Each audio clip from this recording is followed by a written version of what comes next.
Hi, this is Jay Wilson, Game Director on Diablo 3. Today I'm going to tell you about a new feature we've added called Artisans.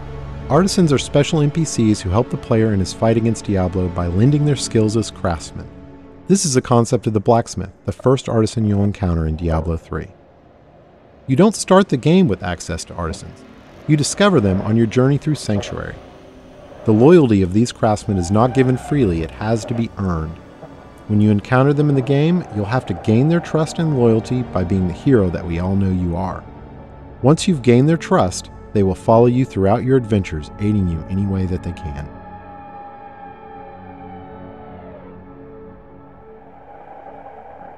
We knew we wanted to add a crafting system to Diablo 3, but we felt that the idea that the player would have a side job on top of the immediate pressure of saving the world didn't really fit the tone of a Diablo game.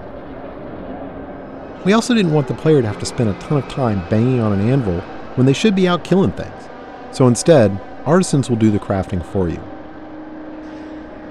As you can see, the blacksmith has set up shop in New Tristram and is ready to help out. Artisans can act as a normal vendor, selling a variety of useful items and purchasing anything you don't want to keep in your bag. All artisans can also craft certain items, depending on the type of artisan. The blacksmith mostly focuses on weapons and some types of armor. On top of that, all artisans have special abilities unique to them. The blacksmith can repair items, but most importantly, he can add gem sockets to some item types that do not already have sockets, regardless of the quality of the item. In addition, all artisans have training options so you can upgrade them, and talk options for that all-important gossip about what's happening in the world of Sanctuary. Let's talk about crafting first. Crafted items are meant to be an alternate way for the player to acquire items.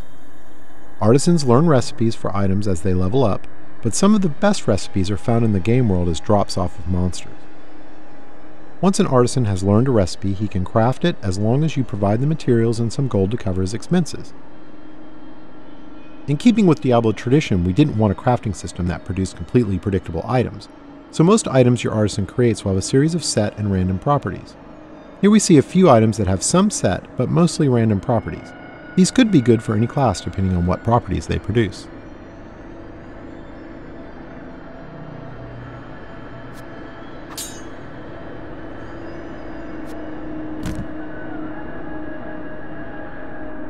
The main special skill of the blacksmith is his ability to add gem sockets to specific item types.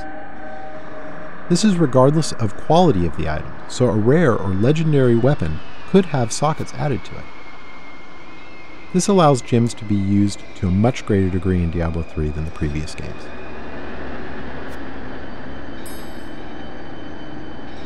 To craft items you need materials. Materials are acquired primarily through salvaging. You can use a special artifact you acquire that allows you to break items down into materials that can be reused in the crafting process. This has a couple of advantages.